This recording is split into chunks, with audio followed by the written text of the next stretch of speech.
former Florida tight end Kyle Pitts. One quarterback told Feldman, quote, "Pitts is a unicorn. It's rare to get a guy that freaky, that size, that didn't flip to defensive end. It's easier to rush the quarterback than play tight end. He's Raiders tight end, Darren Waller, but a little more natural. He's got great hand-eye coordination, great length. He didn't have a drop last year. Only 4 of his catches didn't go for a touchdown or a first down." End quote. I mean, that's incredible praise. Another quarterback coach said, quote, "Everything he did at Pro Day, it was like, good God. That guy changes the game for your offense with how people have to play you. This guy is more athletic and faster than Travis Kelce. This guy comes into the league, and he's going to be way better than anybody else." End quote.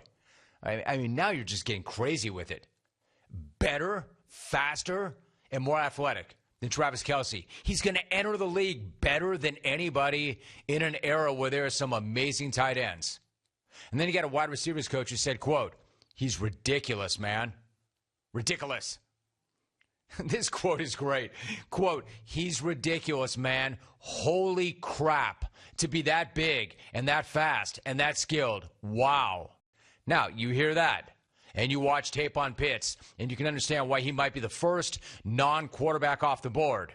And, of course, if there is an offensive talent in the draft, Jerry Jones is going to be slobbering all over himself trying to get to him. And the reports that Jones has been drooling over Pitts have been out there for a while. Earlier this month, Chris Mortensen reported, quote, "We're hearing this thing about Jerry Jones, the owner of the Cowboys, and the GM being infatuated with Kyle Pitts. He's going to have to trade up to get Kyle Pitts. He spent $40 million a year on Dak Prescott, so why not go get Kyle Pitts?" End quote. Did you catch that word? Infatuated. And that about sums it up, right? I mean, it's one thing to hear a report about it, but quite another to hear it from Jerry's own carved face. Leave it to Jerry to convey that interest in the weirdest, creepiest way imaginable. The Cowboys posted a video of their conversation with Pitts, and old Jerry got right in the middle of it, didn't he? Huh? Quote, starts off innocently enough, "I'm excited to have you come into this league, and man, what a pair up we could do with old Dak Prescott and some of these guys that we got out there with options to get you the ball. So we can dream of visions of sugar plums around here." Visions of sugar plums?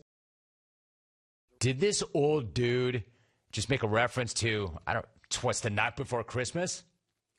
Did my guy just drop some Clement Clark Moore on us? Did he just throw it back to a visit from St. Nicholas? Is Mama in her kerchief? And are you in her cap? Your cap? Man, have you just settled your brains for a long winter's nap, Jera? Or was he doing Dance of the Sugar Plum Fairy from the Nutcracker? Either way, the hell is he talking about? The hell is he talking about? How is he going from watching Kyle Pitts and talking to Kyle Pitts to talking about sugar plums? Like, I know that draft speak and draft evaluation lingo is a world unto itself. I mean, it's chock full of really weird phrases. Things like fluid hips, bend and burst, violent hands. But I've never heard anybody drop a, quote, visions of sugar plums when talking about a draft prospect. I haven't heard anything that creepy.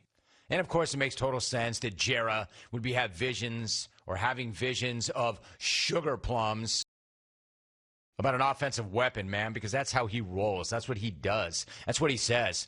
He's got an offense. And here's what's great about this. Not only his word usage, but he's got an offense that already has lots of sugar plums. Ezekiel Elliott, Amari Cooper, CeeDee Lamb, Michael Gallup, more. Dak Prescott, the ultimate plum, is coming back. The defense, though, was a clown show.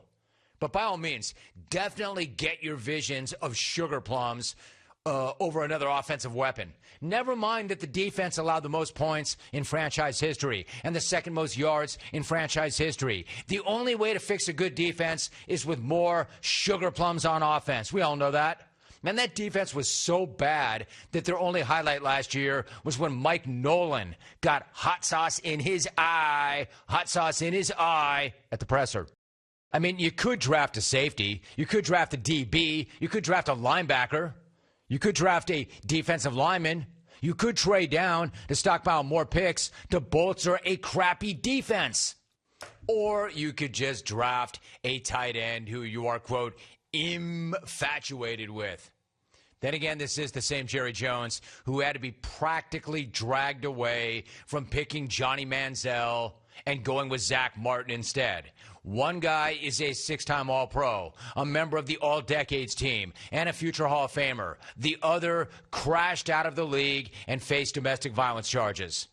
So, Jerry could help the team and make his defense better, or Jerry can go Jerry and chase the sugar plums. Can't wait to see what's going to happen. Cannot wait to find out what's going to happen.